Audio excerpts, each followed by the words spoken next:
maanta waxaanu ku sugannahay magaalada Chicago ee gobolka Illinois ee dalka Mareykanka. gobolkani waxa uu ku yaalaa galbeedka dhexe ee Midwest-ka loo yaqaano ee dalka Mareykanka. Engineer Rashid Guuleed oo muddo dheer ku noolaa magaalada Chicago ayaan wada soconaa.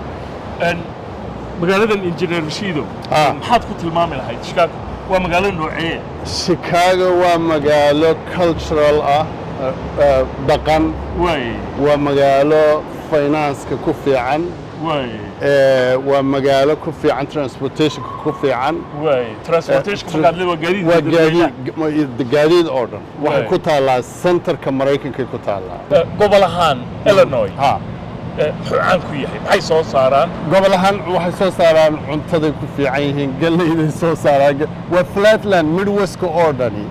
Arabkhida ku fiican yihiin but laakiin specifically Chicago area waa center of commerce waa dhaqaalaha baanankii waxa ku fiican tahay mercantile baa ku taala exchange halkan ku taala waxay ku fiican tahay dhaqaalaha ku fiican tahay aad ay ugu fiican tahay magaalada tirahan marka Illinois la yiraahdo imisa qof baa ku nool Illinois 12 milyan oo qof baa degan 12 milyan laakiin waa 99 county weeyaan 99 degmo weeyaan county kaliya ay Chicago ku taal ku county baa la yiraahdaa 6 milyan baa ku nool 6 milyan so nus population ka Illinois wuxuu ku nool yahay ku county magaaladan inta ku wareegsan marka lagu daro waa 9 milyan so 2 milyan baa ku nool 98 or 92 counties magaaladan waxa ka warhayaa inay ka mid tahay magaalooyinka madowga Mareykanka oo kale ay ugu badan yihiin absolutely inta lagu qiyaasaa tirahan horta city-ga ay aad ugu fara badan yihiin so city-ga waxa la yiraahdaa 40% African American about 30% Hispanic waa dadka Latin American inta kalena waa white marka 20% baa cadaan marka waa magaalo madow ma loo waa magaalo madow not only madow bay tahay African Americans waxay ku leeyihiin awood bay ku leeyihiin siyaasadeed mayorka iyaga county-ga iyaga haysta ku county iyaga haysta position waaweyn bay ka haystaan state-ka marka waa meel ay siyaasad ahaan influence ay ku leeyihiin and it's the reason Obama uga soo baxay sababtoo Obama uga soo baxay ka mid tahay waa magaalada Obama magaalada Obama there is a reason senator uga noqday there is a reason madaxweyne uga soo baxay waana ku sheegay xaalad magaalada lagu tartamo waxaan ku sugannahay bartamaha magaalada Chicago mashruuca halkan ka socday jidadka lagu dhisay wuxuu ka mid yahay sida Engineer Rashid uu sheegay mashaariicda ugu waaweyn ee imika ka socota magaalada Chicago Rashid kambanigiisa Guuleed waxa uu ka mid yahay kambaniyada ka shaqeynaya mashruucan Rashid marka la leeyahay waa mashruuca ugu weyn ama mashaariicda ugu waaweyn ee imika Chicago ka socota qiimo intee lag buu ku kacayaa jidadkan la dhisay so this area waa mashruucyo badan weeyaan most likely waxaan markii ugu dambeysay wuxuu marayay $700 milyan oo dollar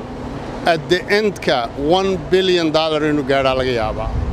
mashruucani inta maaha intanoo keliya laakiin bridge-yadana ku jira waa interchange weyn waxaa la yidhaahdaa Jane Addams waa meeyarad Chicago ahaan jirta lagu magac daray interchange-ka so waa one of the 10 sannadood buu socday 10 years 10 sannadood buu socday mashruucani hadduu dhamaanaya sanadkan uu dhamaanaya Rashido waxaan jeclay inaan ku weydiiyo jidka hadda waxa loo dhisayaa intay muuqato si ka duwan sidii Soomaaliya ama Soomaalidu ay jidadka u dhisi jireen ama Afrikada bariba daamur badan meesha ka muuqdo shub baa la dhigayaa sababta loo dhigay shubku maxay tahay okay shubkani waxa weeyaan wuxuu laas gareynayaa for a long time waqti badan buu jirayaa waxa la yiraahdaa jointed pavement baa la yiraahdaa baalkan marka area-da northern-ka Mareykanka waqooyiga waxa ku badan qabowga ku badan marka jidadka saasa loo dhisaa south-ka haddaad tagto asfal baa laga dhigi karaa waa daamirka waxaan inagu odhan jiray laakiin taasaa laga dhisayaa biraa la gelinayaa soo ma aragtid and so it will last like 30 years 40 years lama taabanayo xitaa 30 years ka bacdi waxaa laga yaabaa in asfalt yar la dul dhigo uu still shaqeeyo daamir yar in la dul dhigo so forever wuu jiraya waxay leeyihiin waqti loogu talagalay inay shaqeeyaan rashiida cycle bay leeyihiin jidadku design life bay leeyihiin marka design life-ka markay dhaafaan waa in dib loo dhisaa ama rehabilitation lagu sameeyaa sideedaba marka jid la dhisayo maxaa loo baahan yahay in la eego waxyaabo badan baa loo baahan yahay waxa loo baahan yahay in la eego meesha laga dhisaayo waxa loo baahan yahay in la eego drainage-ka biyaha halka biyuhu marayaan without meel biyuhu maraan jid lamaba dhisi karaba waxaad dhisana waxaad dhisaysaa ceel baad dhisaysaa sabaadgar biyihii meelay tagaan ma jirto soo biyahaasi waa inaad meelad geysta heshaa marka waxaa ku jira meeshan hoosteeda baybab baa ku jira baybabkaasaa la dhigay waxa roobdaa waxa qaadaya pipeskaasa qaadaya so that's how it works then waxa la samaynayaa subgrade wax la yidhaha baa la sameeyaa waa dhagax adag baa la duldhigayaa dhagaxa compaction baa lagu samaynayaa waxaa loogu talagalayaa inuu tragga levelkaasi hadda meesha maraayo traggiska waaweyn iyo gawaadhida yarba inuu qaadaa loogu talagalayaa mar dhaweydo aynu sheekaysanaynay shiida waxa kaloo aad ii sheegtay in intaan jidkaba la bilaabin hawshiisa loo baahan yahay waxyaabaha qaarkood in la eego sida jidku halku marayo wuxuu soo kordhinayo absolutely jidadka la iskama sameeyo wax programmina bay ku jiraan waa inuu macno yeeshaa jidadku waxay isku xidhaan commerce centerska iyo goobaha ganacsiga iyo population centerska meelaha dadku degan yihiin iyo productive centerska so macnay leeyihiin ma aha un random wadda halkaan ka dhisan ma jirto waxa weeyaan waddadani waxa laga shaqaynaya 10 sannadood ayaa laga shaqaynayaa maxay qabanaysaa ujeeddadeedu waa maxay isku xidhaysaa dhaqaalaha maxay ku soo kordhinaysaa يعني what is the benefit of maxay tahay sababta aan dhisana so hawl badan baa gashay intaani waxaan oo dhan gelin waa kaas markaad eegto jawiga Afrikada bari